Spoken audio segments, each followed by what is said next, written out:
All right, everyone. Good afternoon. My name is Matt Schwab, and I'm the Associate Director for International House and Special Programs at Illinois State University. On behalf of the Office of International Engagement, I would like to formally welcome you all to the Spring 2022 International Seminar Series, titled ISU International Engagement. This series is one of many programs developed by our office to assist in comprehensive campus internationalization and emphasize the benefits of social, cultural, and linguistic knowledge beyond what is represented in our home countries. This semester, the series is focused on a wide variety of internationalization efforts taking place on the ISU campus. This semester, all events will be available as Zoom webinars. As an attendee, you can submit questions to our presenters through the Zoom Q&A function, which we will relay to the presenters after their presentation. If you are encountering technical difficulties, you can message event staff using the chat function, which we will do our best to assist you with. You will also note that we are recording today's presentation, and we hope to have the recording available later this week. Today, we focus on Fulbright with Dr. Leah Cline, Dr. Aaron McElligott, Mr. Jason Reblando. Today's seminar will be in two parts. We will begin with Dr. Mikulec, who will share an overview of the Fulbright Scholar Program. She will respond to questions before we move to focus on the Fulbright Student Program. Dr. Mikulec is a professor of secondary education and the associate director of the School of Teaching and Learning at Illinois State University. She holds a PhD in curriculum and instruction with an emphasis in foreign language education and a TESOL from Purdue University. In 2014, Mikulec was a Fulbright Scholar at the University of Helsinki in Finland, where she studied education and taught English in K-12 schools. In 2017, she was a visiting professor of academic English at Akita International University in Japan, and a visiting professor of TESOL at Quality Leadership University in Panama. Dr. Mikulec has traveled to Vietnam with Teachers Helping Teachers to deliver professional development for English language teachers. She is the Fulbright Scholar Liaison for Illinois State University, serves on the Fulbright National Screening Committee, and as a Fulbright Peer Scholar Reviewer. I will now hand it over to Dr. Mikulec to begin her presentation. Hi, Matt. Thank you very much. And thank you to Office of International Studies and Programs for hosting the International Seminar Series and for inviting us to be here today to talk about Fulbright. We're really happy to be here, and we're really excited to talk about Fulbright and all the great work that Fulbright does here on campus at Illinois State University and other parts of the world. So my name is Dr. Aaron McElligott. I am a professor of secondary education in the School of Teaching and Learning here at Illinois State University. I was a Fulbright recipient in 2014. I received a mid-career professional development award to study secondary education in Finland. And so in my mind, it was the coolest award ever. My job was to go to school, and I taught a class at the University of Helsinki. They had a program called STEP, which is Subject Teacher Education Preparation. So I was learning about how they prepare secondary teachers in Finland, which has a phenomenal education system. And when I wasn't doing that, I was visiting area middle schools, high school, which was my background. And so that was my job every day, was I went to school. One day I received a phone call from the embassy that an area elementary school had requested a guest speaker lesson teacher in English. And I was a little bit nervous because elementary students are not my thing. I like the older kids, but I went, and it was a really fun experience. And the school kept inviting me back, and I was pretty sure they had the wrong person, but the teacher I was working with assured me that they didn't. And so I ended up spending a better part of my time of my semester in Finland working in this elementary school, which was so outside my comfort zone. I can't even begin to describe how much. But what I will say is that had the most profound effect on my practice as an educator, how I approach teaching language, how I think about preparing teachers. And so this experience that I knew, Fulbright, going into it, that was going to be just life-changing in so many ways, became even more so. And so I am all in when it comes to Fulbright. It's something that I believe in wholeheartedly. As Matt mentioned, I'm our Fulbright Scholar Liaison for Illinois State University. I serve on several national screening committees for scholar review for other faculty, scholar applicants pursuing Fulbright Awards, also for student applicants as well. And so I'd like to share with you a little bit about the scholar side of Fulbright this afternoon, and then my colleagues, Dr. Leah Cline and Mr. Jason Reblando, will talk to you about the student side. So just a little bit of background about Fulbright in general. This program began as an international exchange following World War II by J. William Fulbright, whose life was really fascinating. Dr. Cline can tell you a little bit more about that later on during the presentation. But J. William Fulbright sort of wanted to see a humanizing aspect of international relations. And this is where Fulbright really began, with this idea of, if I see myself in you, then I can do you no harm. And Fulbright has become a worldwide bipartisan effort, exchanged 160 countries around the world. And it is not just university faculty that are involved in Fulbrights. There are administrators, there are artists, there are journalists, there are professionals from all walks of life, there are students, there are graduate students. There's a Fulbright for that. You'll hear Dr. Cline and Mr. Reblando and I say that quite often. And serving as a peer reviewer for scholar applicants, it has been such an honor and really interesting to see just the range of projects that are going on in different countries with different colleagues around the world. I've seen fabulous projects being proposed for Indigenous ways of knowledge with education, teaching math and science in Canada, working with girls' education with business and agriculture in Bolivia.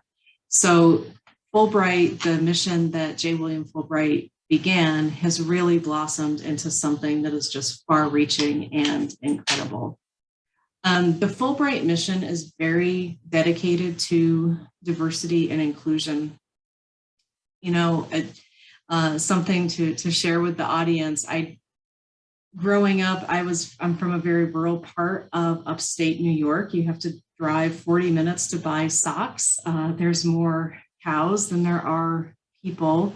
And the 6th grade girl, who was what we'll just label a troubled youth, who was identified by her own teachers as probably not going very far in life, would never have imagined herself being a Fulbright scholar. And so thinking about this when reviewing applications and encouraging others to apply for a Fulbright, I guess when I started out in academia as a grad student and I would hear Fulbright, I would think about this really elite, top flight sort of program, which it most certainly is, but that it was inaccessible to someone like me, maybe.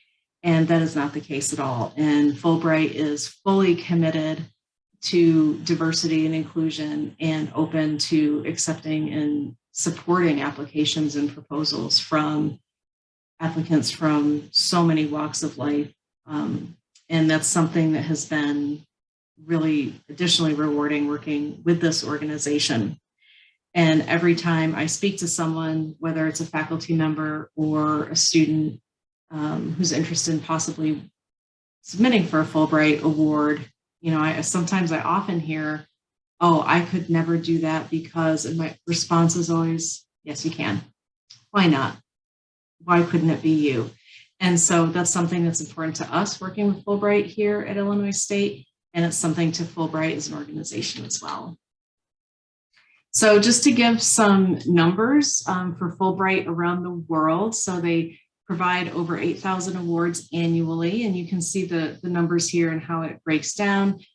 So typically 900 US scholars and administrators are going out, 900 are coming into the US. With COVID has sort of put a halt to that, but things are opening back up. US students are going out, non-US students are coming in, and we also have language teaching assistants as well. So I travel a lot for work, and I always have a Fulbright pin that I wear, and I carry extras with me. And I've learned this because when I was in Vietnam several years ago, sitting down to lunch with some faculty from the university where we were working, and I had my pin, And the department chair looked at me and he pointed at my pin. He says, I was a Fulbrighter. And I immediately took off my pin and I gave it to him, and he was very happy. And one thing I found is that no matter where I go in the world, I find a Fulbrighter.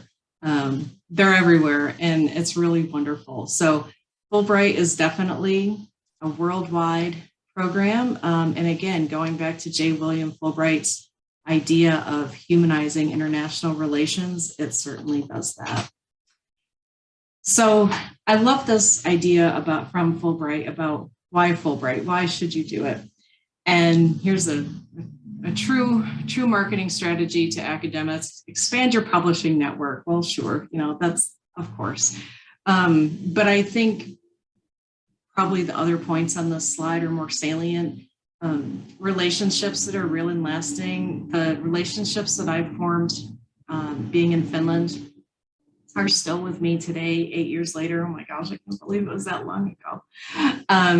Yes, my research and my teaching benefited tremendously, but being in a classroom in other parts of the world, there are some things that are universal. A B in your classroom derails your lesson no matter where you are. But also just meeting other people and understanding different practices. But the other thing about Fulbright is that Fulbright is also definitely working and changing to keep up with the needs of those who are interested in applying for Fulbright. So sometimes I talk with people who are interested and they say, oh, well, I have children. Okay, I was one of 3 people in my group of 20 the year I was in Finland that did not have children. I was one of the very few that did not have children with me. And Fulbright is very cognizant of that.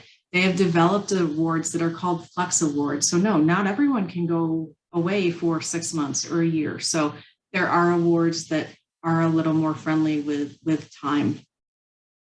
And then Fulbright is supportive. When I was on the ground in Helsinki, I was never alone. I always had support and colleagues and friends in the Fulbright office.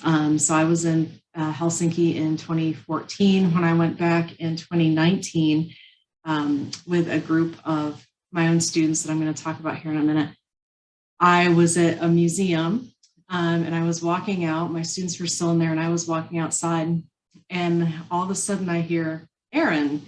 And I looked and there was Terry Mosley, who's the Fulbright commissioner for the Fulbright Commission in Finland.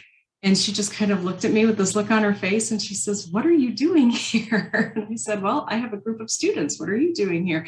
And even after so many years, we remembered each other. And that meant a lot to me. So Fulbright, yes, professionally will boost someone's trajectory, but you will also be part of a very big family. So I want to talk about Fulbright at Illinois State. So Fulbright has a directory where you can go and look up all sorts of fun information.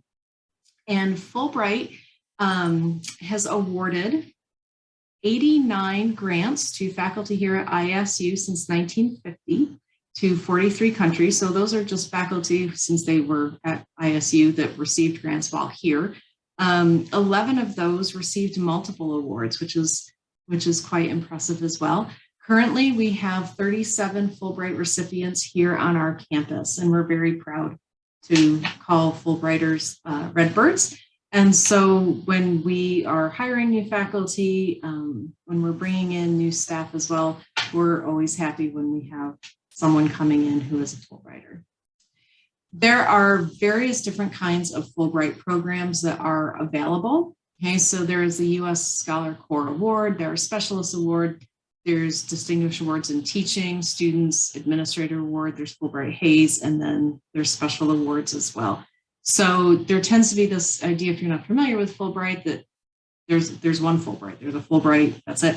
But there's actually lots of different kinds of awards. So I just want to share some of our folks here on campus who have received Fulbright Awards. Dr. Bob Fitzgerald, who is a teacher at U-High in our laboratory schools, received a Distinguished Award in Teaching. He spent a semester, in London in the UK. Doctors Beth Hatt and Julie Lind received a Fulbright Hayes Award to take students to Mexico. Dr. David Clayton in economics was the Fulbright Schumann Chair in US-EU relations. Dr. Andrew Hartman in history was a distinguished chair in 2014 in Denmark. Dr. Hartman is a two-time recipient of Fulbright. Dr. Gina Hunter in anthropology is a Core Scholar Award recipient, as is Karen Dennis, who received her award, and she went to Russia. Unfortunately, her award was cut short due to COVID. I'm trying to talk her into doing it again. Another way that we can support Fulbright here at Illinois State is not only by sending people out, but also by bringing people in. And this is one of the great things about Fulbright. This is a way to support our students and our faculty in our community here on campus. In 2018, the Woonsocket School of Art hosted Dr. Angelo Kakande from Uganda as a Fulbright Scholar in Residence. And he taught a variety of courses in art. And he was here for the academic year, and he was an absolute joy to have with us. Some recent Fulbright recipients in the last year or so. Dr. Justin Vickers was in the United Kingdom. I believe he just recently returned. Dr. Catherine Sempak in anthropology received an award to the UK. This is her third Fulbright award. She's a three-peater. We're really proud of that.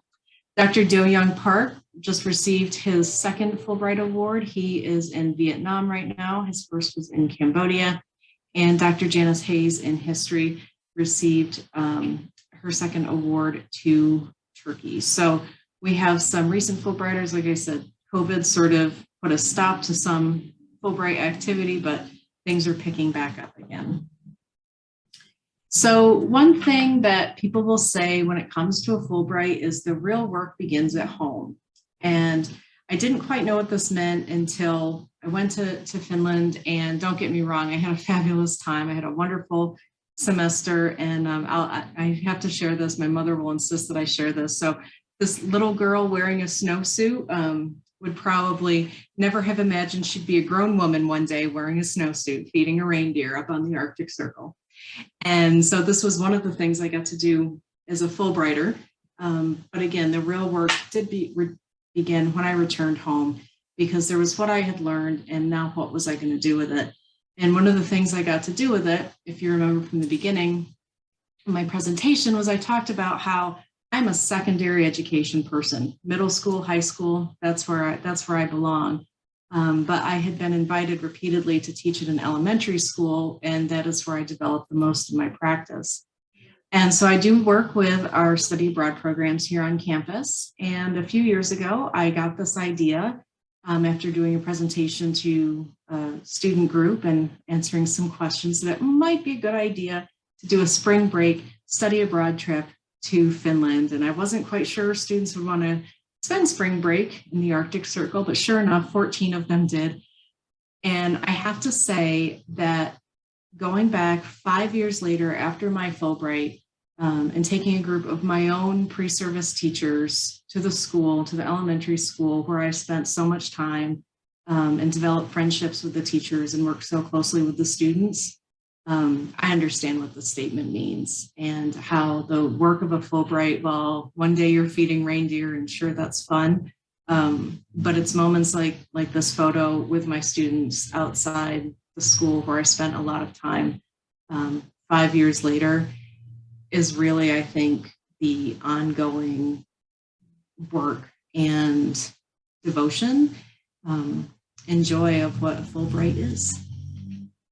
So I just want to share two more things about Fulbright that I mentioned. We had Dr. Angelo Kakande, who had been here as a visiting scholar teaching classes. And being here in the School of Teaching and Learning, we do have our laboratory schools. So we have Metcalf and U-High.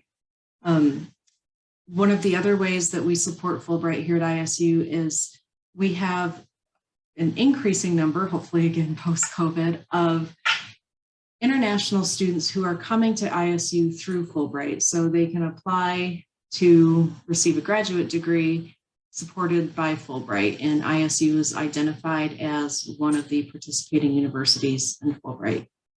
Several years ago, we had a small group of students in the master's program here in my department, and they were very interested in going to the lab school, being teacher education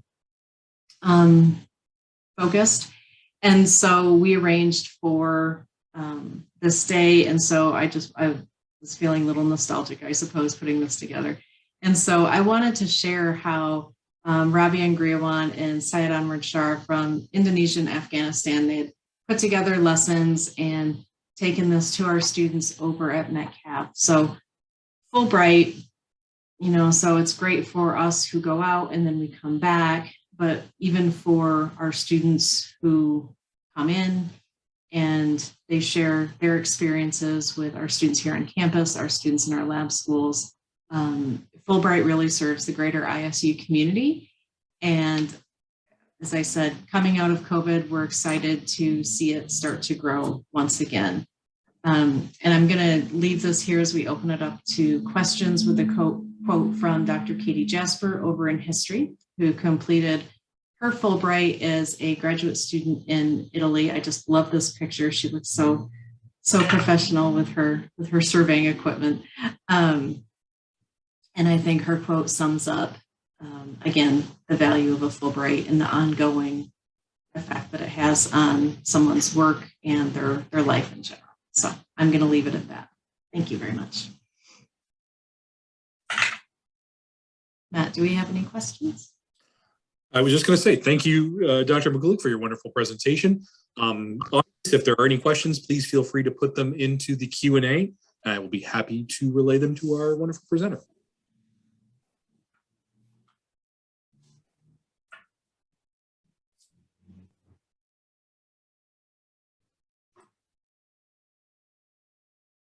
And as we're waiting, the other thing I can share as well is for anyone who's interested, there are ways, if you are in a department and you're interested in bringing a scholar in residence to your department, we have opportunities for that. We also have the Fulbright Outreach Lecturing Fund, which allows for a short-term visit from someone who's here in the US on a Fulbright to come visit campus. Dr. Eric Lenz in the economics department facilitated a visit not too long ago. And we have the foreign language teaching assistant program as well. And there's a whole bunch of, we also have students and teachers programs that I mentioned, and Fulbright is all over the social media. So there's ways that you can stay in touch that way. Dr. Mikulec, what surprised you the most during your Fulbright experiences? Wow, surprised me the most. I think I would say just how welcoming and open people were, and recognizing what the experience was. So, for example, I think sometimes when we work with international students, sometimes there can be a hesitancy to develop relationships because we know they will only be here for a short time. But yet, when I was in Helsinki, the folks in the commission office were treated all of us as though we had moved there forever. And while some of us wish we could be there forever, so just, and even the people I met and how I still stay in touch with them. So just, I think what surprised me the most was the lasting impact that it has still on my life today. For a Fulbright scholarship application, do you need to have contacts in a host or foreign country in advance? Not necessarily. So one thing you'll hear us say a lot, it depends, but I will say I knew no one in Finland. I started emailing out people in universities across Finland because I knew that's where I wanted to go. The person who responded to me, Kaisa at the University of Helsinki, she reached out to me immediately. We had a lot in common and we are still very good friends to this day. And I can help you find contacts, and I'm always happy to help someone do that. So if you have a place that you want to go and you're not sure where to begin, please reach out. Happy to get you started.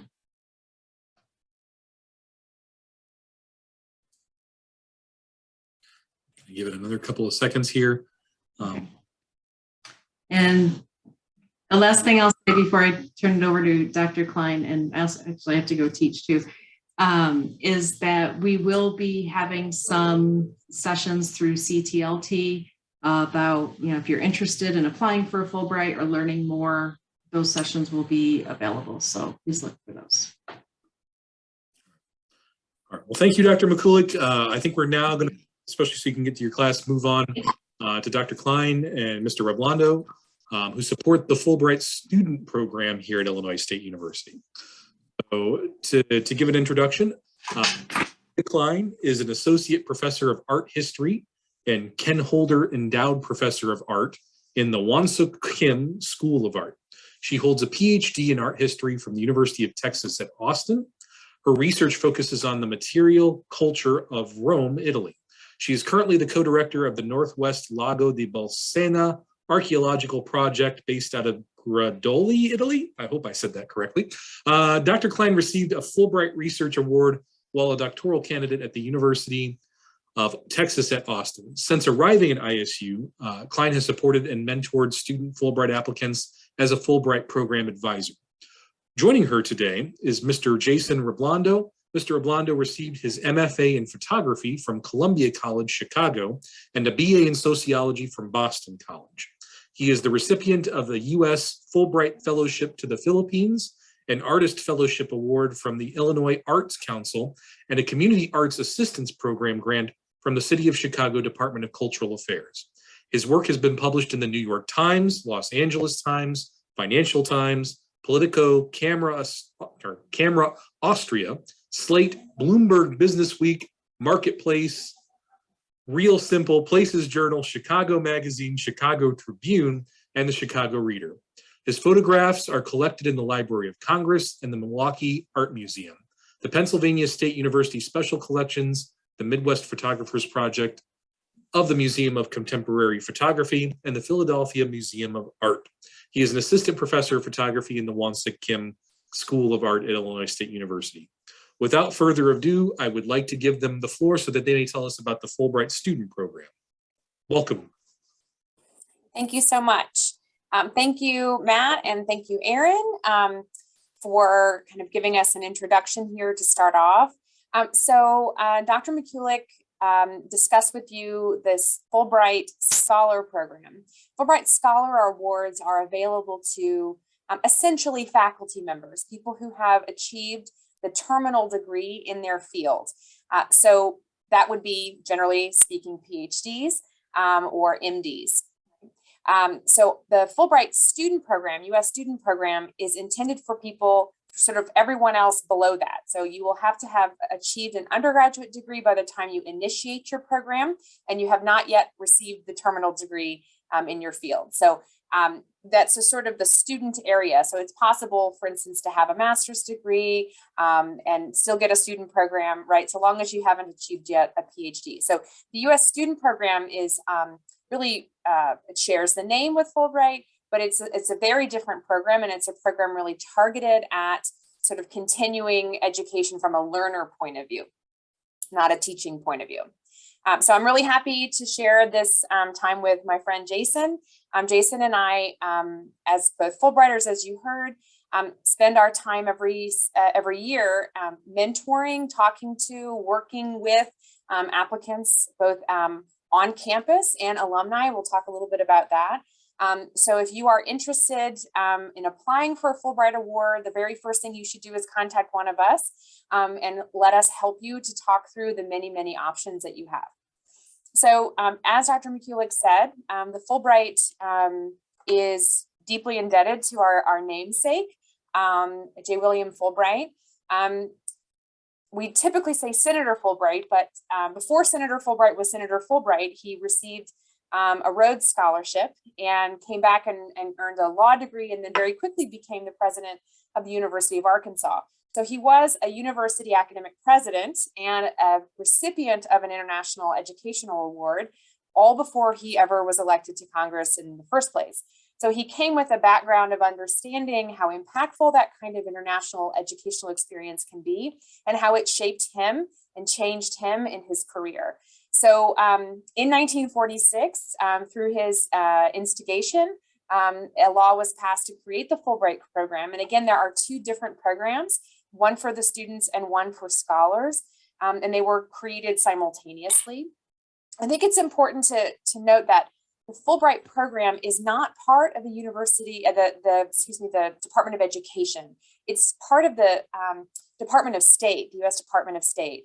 So it is actually a diplomatic wing of our government, and that has a real impact on the way that it drives itself, how it self-organizes, and sort of the mission of this part of the institution, which is that, yes, it's about education, but it's about people, and it's about getting to know each other, and the sort of positive impacts that that can have for our nation and for other nations going forward. Right? So this idea that if we know each other better, we can grow in this mutual understanding, and that war will be less likely if we can know each other.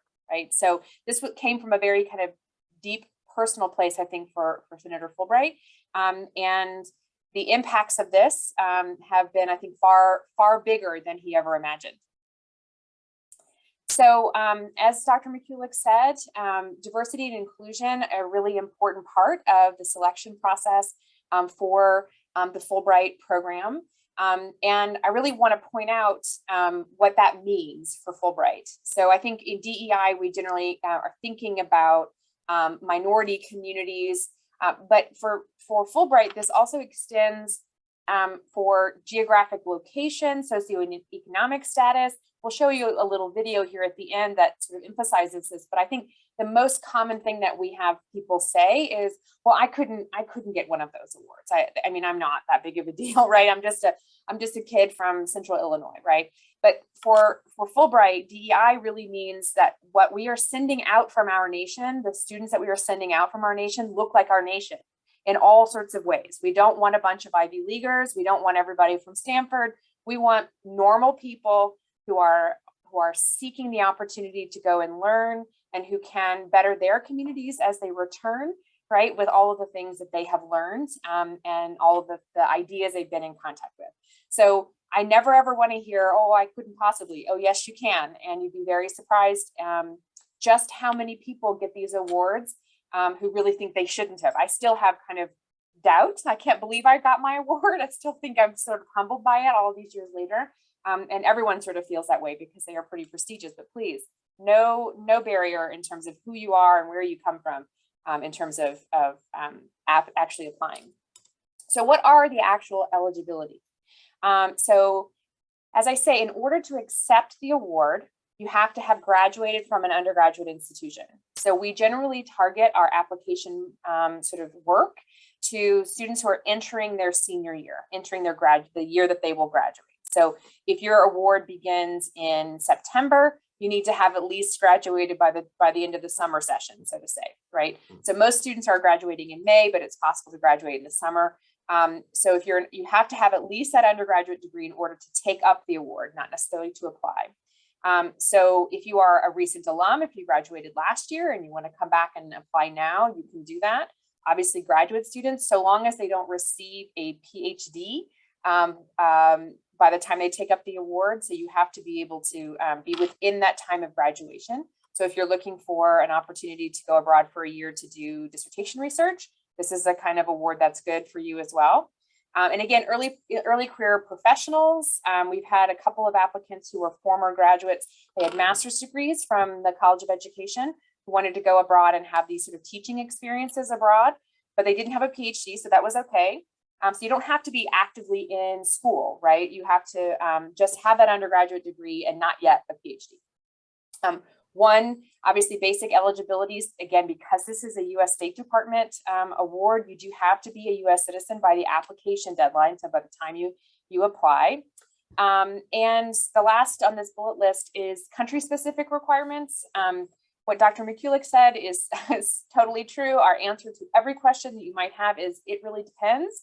And it really depends because the relationships between the Fulbright organization and each country are negotiated individually. So the requirements and the awards available for Italy are different than those for Kenya and any other country you might want to pull out of your hat.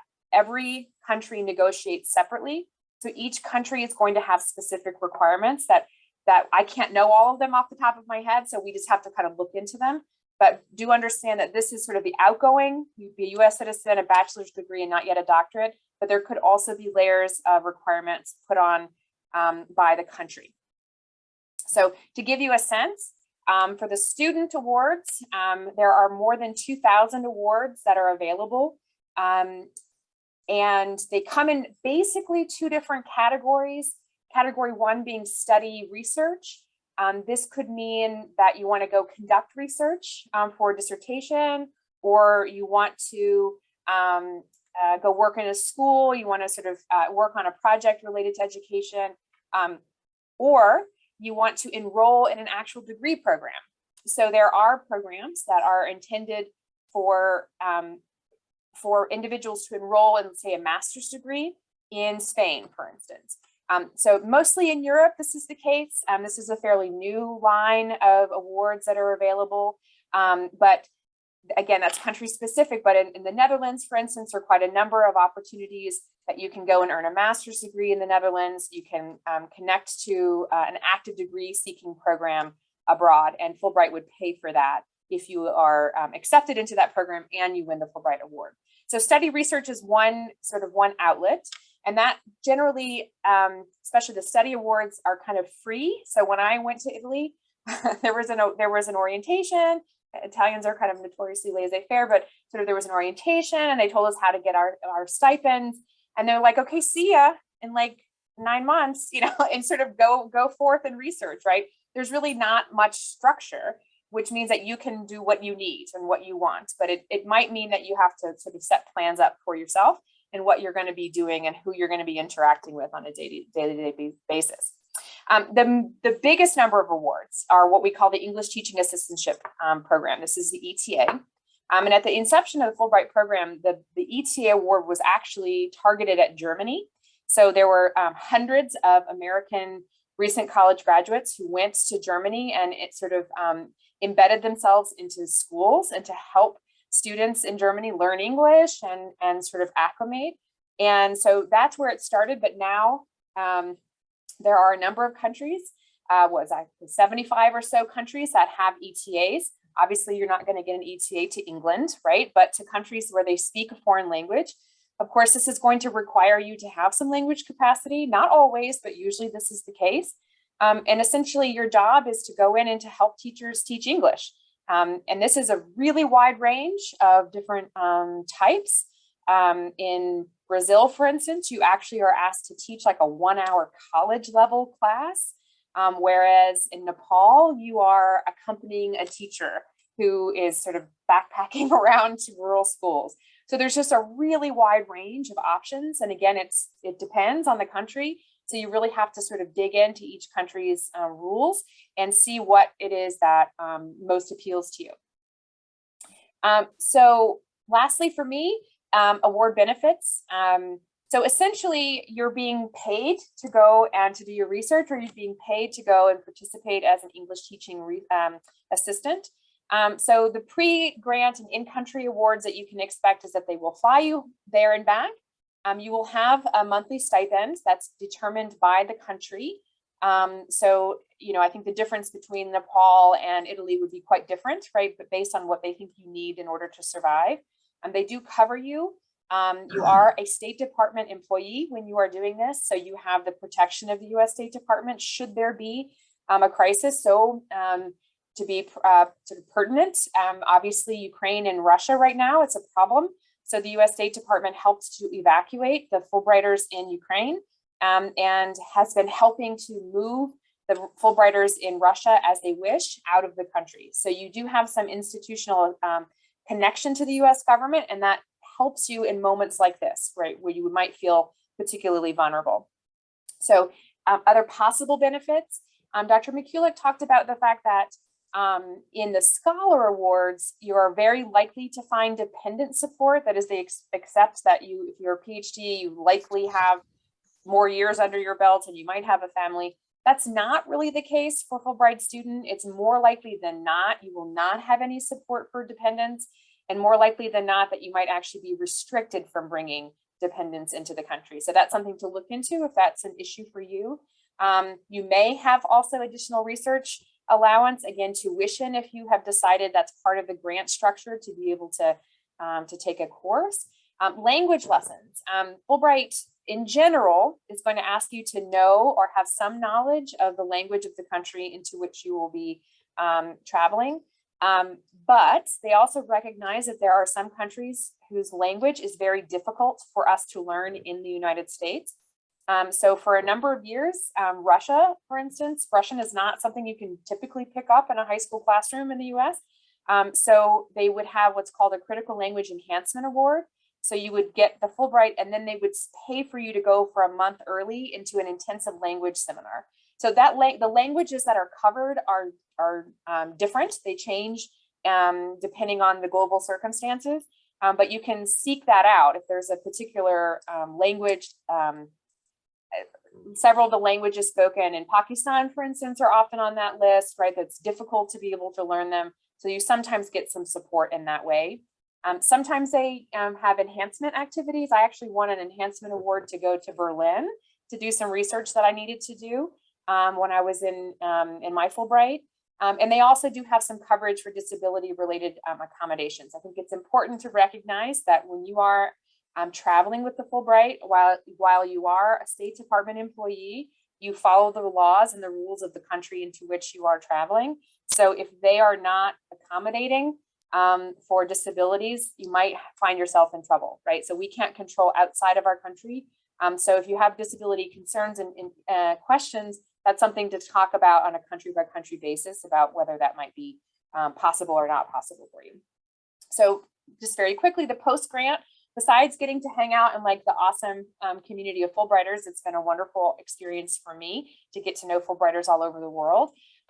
You will be eligible for 12 months of this sort of unique non-competitive eligibility hiring status. So if you apply for a job within the US government structure, you're getting a benefit, you're getting a little bit of an enhancement there that might make getting a job in that way easier. I didn't know I have a lifetime email address. I recently found that out as if I need another email address. But you have some of these kind of benefits that are part of being in the community of others, right? That people who have like interests and concerns about the world, you're kind of in that group, and you'll find Fulbrighters everywhere, and Fulbrighters always help Fulbrighters, right? So it's a nice community. I always joke that it's a cult, but like a really good one, where we're out to help the world the best we can, but it is sort of a semi-exclusive environment. So I'm going to change the slide and also change speakers. And Jason, just tell me when you want me to change a slide. Great, I will. Hi, everyone. My name's Jason Reblando, and I was a Fulbright Scholar to the Philippines in 2015, and it continues to change my life. It was a really big deal when I got it, and I think, like everyone, I'm still in disbelief. And I tell people if I can do it, anyone can do it. And I think the hard part is like the research, the stuff kind of leading up to it. And you need to be very kind of specific about why you want to go to a certain country. And the more specific you can be, I think it enhances your chances, and it just shows that you've done your homework. So that's what I want to talk about right now as far as the application components. So you'll need some basic personal data and program information. And within the system, preliminary questions will impact information that will be visible on subsequent pages on the application. So they need to be answered correctly. For the essays, which is the heart of the application, this is where you should address the what, when, where, why, and how of your Fulbright project.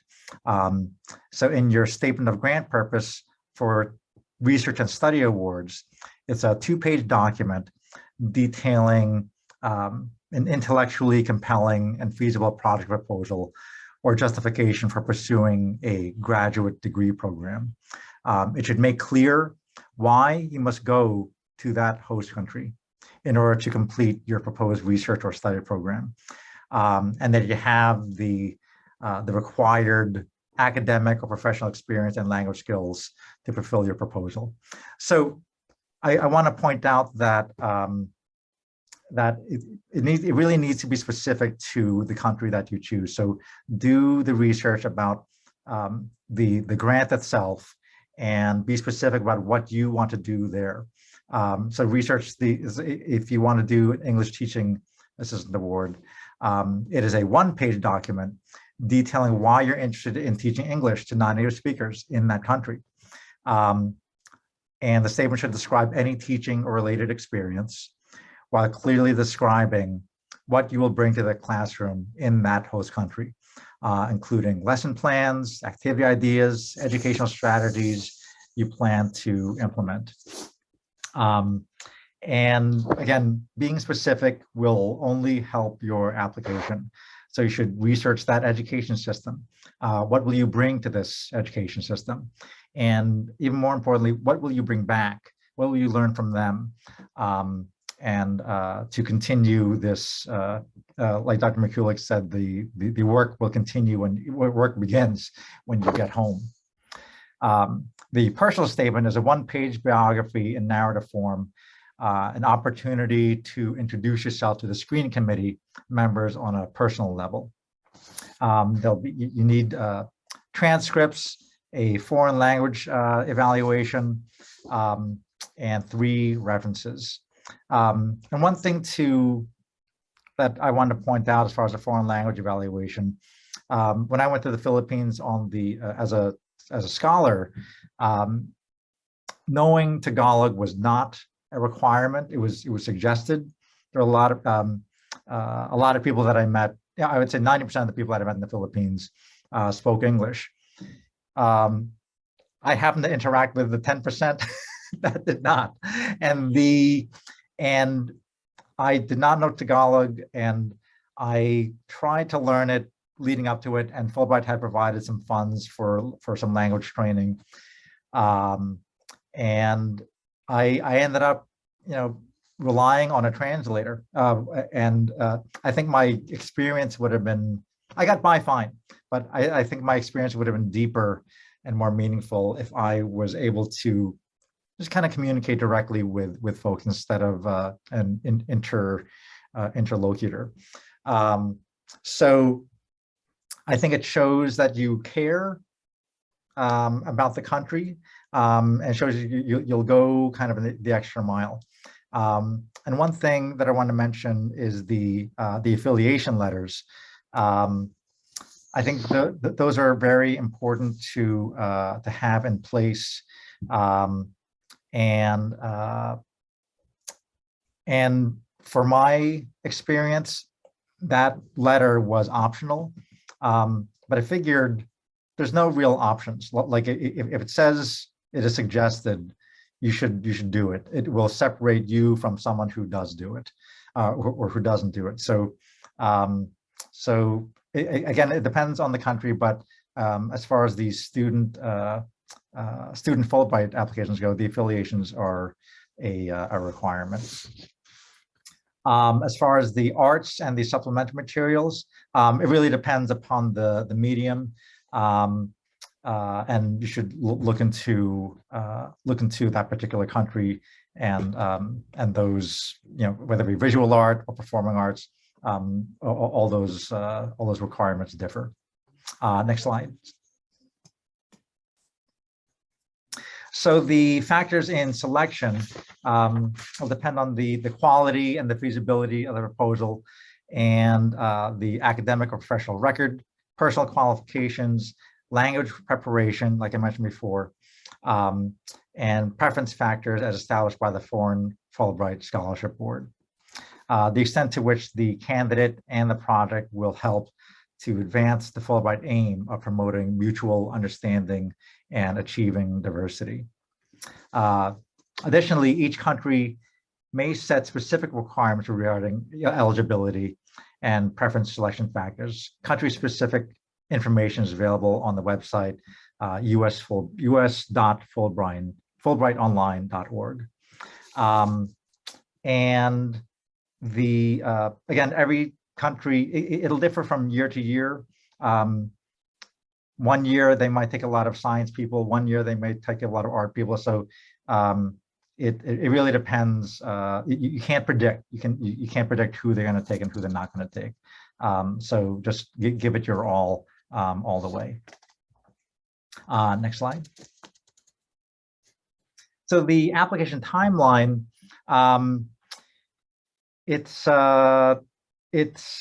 long, but it's short at the same time. So you should have it, all these things like on your calendar, because it'll sneak up on you, just like it's sneaking up on me right now. So the application opens annually at the end of March, and applicants are encouraged to begin the process of selecting a grant and selecting the country and contacting your Fulbright Program advisor, which is Dr. Cline and myself, and other possible advisors who will assist with application preparation. You should begin designing their project and preparing their application as soon as possible after the application cycle begins. ISU has every school has their campus deadline. Our campus deadline is in early to mid-September. So at that point, you turn in your application to our Fulbright office, and we will evaluate your essays. We'd like to talk to you and interview you and just make sure everything is in place, and to strengthen your application if it needs strengthening. And from that point, we would forward your application on to the national office, and that national office deadline is in mid-October. From that point, the National Screening Committee will meet, and the National Screening Committee meetings are comprised of U.S. college faculty and professionals representing various academic and artistic disciplines from institutions across the United States. Applicants will be notified in the application system as early as December if they are selected as a semifinalist, and their application is recommended to the host country for further review. So that's stage 3, I would say. So it goes through ISU's Fulbright office, and then the National Screening Office, and then onto the host country. At the host country review, the Fulbright commissions and the U.S. embassies will review semifinalist applications and make selections. And you're just waiting and waiting, and it's best to forget about it. Once it leaves your hands, it's just best to forget about it, and there's no point in fretting about it because there's nothing you can do about it at that point. So country selections are then approved by the J. William Fulbright Foreign Scholarship Board. In most cases, grant dates correspond to the academic calendar of the host country. Approximate dates of the academic year in each country can be found in its country summary page on our website, us.fulbrightonline.org. Next slide. And here is a lovely video clip on the Fulbright website that we'd like to share with you. And if it has some sound, so if you can adjust your volume accordingly. I always believed that I had a story to tell. This program was going to allow me to do that. I actually never thought in a million years I would get it. I had a lot of doubts. Am I good enough? Will I be able to complete this grant? Will I be accepted? I think I've met other people that came from a community college, people who've come from all sorts of backgrounds that said, I never really thought that people like me ever applied for a Fulbright. Doesn't matter if you're a person of color, first generation, don't have a 4.0 GPA, you should apply for Fulbright. I just want you to hear it for yourself that this could be you. You will absolutely be an awesome applicant. You just have to try. Once I started applying, I just felt like there's no other option. I wanted it so badly. I went in with a lot of hesitation, and I'm so glad that I didn't let my own self-doubt stop me from applying. We have a limited time on Earth. A big part of being human is traveling and trying to understand and connect and study. Where is she? Oh, there she is. So for a student who really wants to get a different impression of their life, I'd encourage them to think about Fulbright. What you gotta lose? If I get it, I'm good. If I don't get it, I'm good. But when I got it, I freaked out. I was able to get the Fulbright. I never thought this was possible, and it's completely changed my life. I ran and told everybody I knew, like I'm on my way.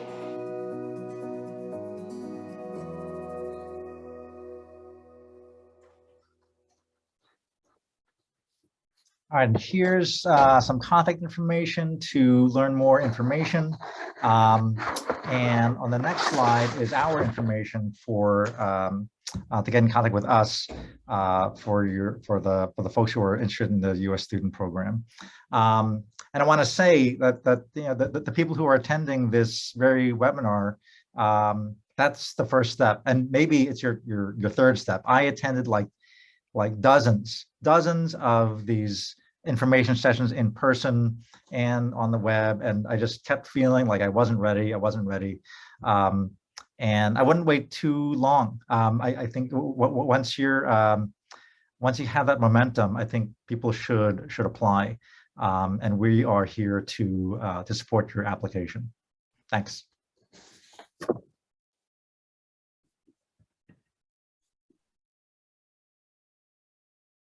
I see a question. Yeah. Should I go ahead and answer the question? Well, I was going to say I didn't know how you wanted me to transition it. So thank you, Leah. Jason, we will now open this up for the audience to ask their questions. And there is a question in there. So is there a way to search the Fulbright site by discipline as opposed to country for the student program? No, mostly because there actually isn't disciplinary restriction for the student award. That's much more something in the scholar award that you can search in that way. There are basically two different ways to search in the Fulbright student website. That is number one by country and number two by award type. So you can go, and if you're looking for an English Teaching Association, English Teaching Assistantship Award, you can search by that because not every country has that. But no, unfortunately, so there really isn't a restriction. I mean, when it says open study, it means open study. If you're looking for a particular degree program, you're just going to have to go country at a time, unfortunately. And then if an undergraduate student graduates in May, are both of you still the contacts for those ISU alumni seeking a Fulbright? Absolutely. So we will support you in your application up to the point in which you enroll in another university. So if you start a master's or a PhD program at another university, their Fulbright people will then take over. So we're happy to answer questions, but we can't sort of officially sponsor the application. And I just sort of wanted to make a point. So we have an on-campus Fulbright program, and Jason and I work really hard to just work those applicants, get those applications to be the best they can be by the time they leave us. And our institution can support your application. There's a sort of process by which we endorse you as a campus. You can apply outside of us. There is the opportunity to apply at large. So if you miss our deadline internally, you can apply at large. We'll still answer your questions, but we just can't go through that same system. So you are allowed to apply outside of us, but I think it would behoove you to apply with us because we put lots of hours into making sure that you have just the best possibility of getting an award as we can. The average sort of about 1 in every 8 applicants makes it to the second round. And at ISU, we have a 1 in 2 ratio. So more than 50% of the students we put forward make it through the first round. So our help really matters, and we want to be able to do that for you.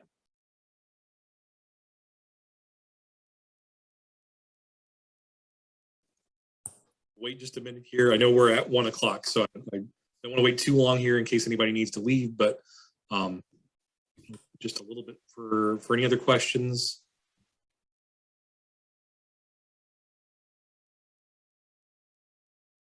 Okay. Well, thank you, Leah. Thank you, Jason, for that informative presentation. We will now once again conclude our series presentation for today. If we did not get to your question, please feel free to email internationalseminar@ilsu.edu, and we will relay your questions to our presenters for them to answer after the fact. Once again, we would like to thank all of our presenters from today for their informative presentation and for answering our questions. We sincerely appreciate you taking the time to be with us and sharing your knowledge with us. Thank you so very much. We really do appreciate everything that you guys put into this. We would also like to thank all of you who were able to join us today and watch this presentation and support the series. We are proud to continue to offer the series to the ISU and Bloomington Normal community and provide information on issues that impact all of us across the world. We hope you will join us on April 6th for the next event in our series, Management Development International, featuring Dr. Abdarhumane Cham and Mauna Bonander. If you have not yet done so, we invite you to register for the rest of the events in the International Seminar Series. You can do that through the website illinoisstate.edu/seminar series. Thank you all again for coming today. Stay safe, stay healthy, and go Redbirds. Thank you all. Take care.